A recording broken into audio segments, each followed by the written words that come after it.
Hi friends, welcome to Kavyanayana YouTube channel. ನಾನು ಸುಷ್ಮಾ. ಬನ್ನಿ, ಇವತ್ತು ಈಸಿಯಾಗಿ ನುಗ್ಗೆಕಾಯಿ ಸಾಂಬಾರು ಯಾವ ಥರ ಮಾಡೋದು ಅಂತ ನಿಮಗೆ ಸಿಂಪಲ್ ಆಗಿರೋದು ತೋರಿಸ್ಕೊಡ್ತೀನಿ ನೋಡಿ. ಒಂದು ಪಾತ್ರೆಗೆ ಎಣ್ಣೆ ಹಾಕೋತಾ ಇದ್ದೀನಿ. ಹಾಗೆ ಸಾಸಿವೆ ಒಗ್ಗರಣೆ ಹಾಕೊಳ್ಳೋಣ. ಚಟಪಟ ಅಂದಮೇಲೆ ಜೀರಿಗೆ 1/4 ಟೀ ಸ್ಪೂನಷ್ಟು ನೋಡಿ, ಎರಡು ಸ್ವಲ್ಪ ಫ್ರೈ ಆಗಬೇಕು. ಮುಂಚೆನೇ ಬೇಳೆನ ಅರಿಶಿನ ಪುಡಿ ಹಾಗೂ ಉಪ್ಪು ಹಾಕಿ ಚೆನ್ನಾಗಿ ಬೇಯಿಸಿ ಇಟ್ಕೊಂಡಿದ್ದೀನಿ. ಈಗ ಕರಿಬೇವು ಒಂದು ಕಡ್ಡಿ ಹಾಕ್ತಾಯಿದ್ದೀನಿ. ಹಾಗೆ ಒಣಮೆಣಸಿನ್ಕಾಯಿ 2 ಫ್ರೈ ಮಾಡ್ಕೊಳ್ಳೋಣ. ಈಗ ನೋಡಿ, ಸ್ವಲ್ಪ ಫ್ರೈ ಆಗಬೇಕಿದು. ಹಾಗೆಯೇ ಇದಕ್ಕೇನೆ ಒಂದು ಮೀಡಿಯಮ್ ಸೈಜು ಈರುಳ್ಳಿನ ಉದ್ದಕ್ಕೆ ಕಟ್ ಮಾಡಿ ಕೂಡ ಹಾಕೋತಾ ಇದ್ದೀನಿ ನೋಡಿ. ಇಷ್ಟು ಫ್ರೈ ಆದರೆ ಸಾಕು. ಇವಾಗ ಈರುಳ್ಳಿ ಹಾಕೊಂಡ್ಬಿಡೋಣ. ಹಾಗೆ ಒಂದು ದೊಡ್ಡದಾಗಿ ಟೊಮೊಟೊನ ಚಿಕ್ಕದಾಗಿ ಕಟ್ ಮಾಡಿ ಹಾಕೋತಾ ಇದ್ದೀನಿ. ಇದು ಕೂಡ ಫ್ರೈ ಮಾಡ್ಕೋಬೇಕು. ಹಾಗೆ ಅರಿಶಿನ ಪುಡಿ 1/4 ಟೀ ಸ್ಪೂನಷ್ಟು ನೋಡಿ, 1 ಟೇಬಲ್ ಸ್ಪೂನು ಉಪ್ಪು ಹಾಕೋತಾ ಇದ್ದೀನಿ.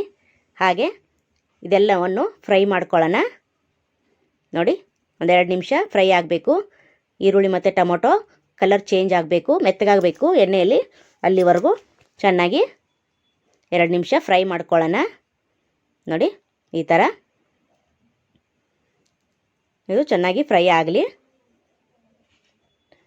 ನೋಡಿ. ಕುಕ್ಕರಲ್ಲಿ ಮಾಡೋದಾದರೆ ಎಲ್ಲ ಒಟ್ಟಿಗೆ ಹಾಕೋಬಹುದು.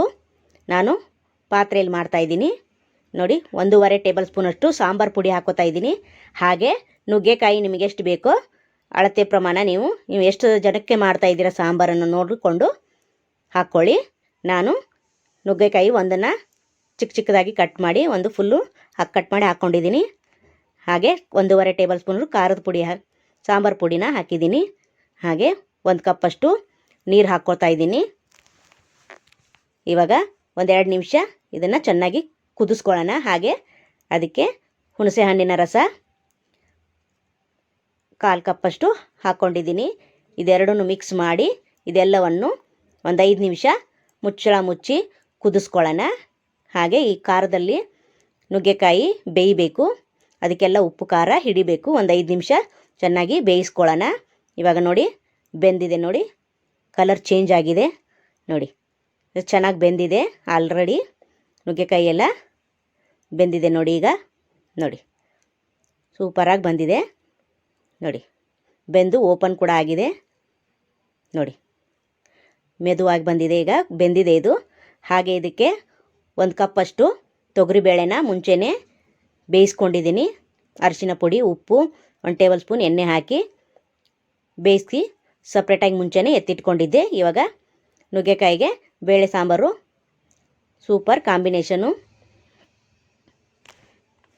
ಎಷ್ಟು ಬೇಕೋ ಅಷ್ಟು ನೀರು ಹಾಕಿ ನೀವು ಎಷ್ಟು ಜನಕ್ಕೆ ಮಾಡ್ತಾಯಿದ್ದೀರಾ ನೋಡಿಕೊಂಡು ನೀರು ಹಾಕ್ಕೊಳ್ಳಿ ನೋಡಿ. ಸಾಂಬಾರು ಅಂದರೆ ತಿಳಿಯಾಗಿ ಇರಬೇಕು, ಜಾಸ್ತಿ ಗಟ್ಟಿ ಮಾಡೋಕ್ಕೆ ಹೋಗಬೇಡಿ. ಅನ್ನದಲ್ಲಿ ಇದು ಸೂಪರಾಗಿರುತ್ತೆ ನೋಡಿ. ಇದಕ್ಕೆ ಕೊತ್ತಂಬರಿ ಸೊಪ್ಪನ್ನ ಕಟ್ ಮಾಡಿ ಹಾಕೋತಾ ಇದ್ದೀನಿ. ಇವಾಗ ನೋಡಿ, ಚೆನ್ನಾಗಿ ಕಲಿಸ್ಬಿಟ್ಟು ಇದನ್ನು 5 ನಿಮಿಷ ಮುಚ್ಚಳ ಮುಚ್ಚಿ ಕುದಿಸ್ಕೊಳ್ಳೋಣ ನೋಡಿ. ತುಂಬ ಈಸಿಯಾಗಿರೋ ರೆಸಿಪಿ ತೋರಿಸ್ತಾ ಇದ್ದೀನಿ.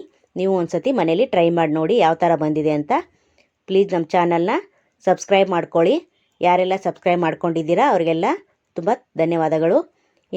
ಯಾರು ಸಬ್ಸ್ಕ್ರೈಬ್ ಮಾಡ್ಕೊಂಡಿಲ್ಲ ಅವರು ಕೂಡ ಸಬ್ಸ್ಕ್ರೈಬ್ ಮಾಡ್ಕೊಳ್ಳಿ ನೋಡಿ. ಆಗಿದೆ, ಈಗ ಸರ್ವ್ ಮಾಡಿದ್ದೀನಿ ನೋಡಿ. ಸಖತ್ತಾಗಿ ಬಂದಿದೆ ಅಲ್ವಾ? ಸಿಂಪಲ್ ಆಗಿರೋದು ನುಗ್ಗೆಕಾಯಿ ಸಾರು. ಪ್ಲೀಸ್ ನಮ್ಮ ಚಾನಲ್ನ ಲೈಕ್ ಮಾಡಿ, ಶೇರ್ ಮಾಡಿ, ಕಮೆಂಟ್ ಮಾಡಿ, ಸಬ್ಸ್ಕ್ರೈಬ್ ಮಾಡ್ಕೊಳ್ಳಿ. Thank you.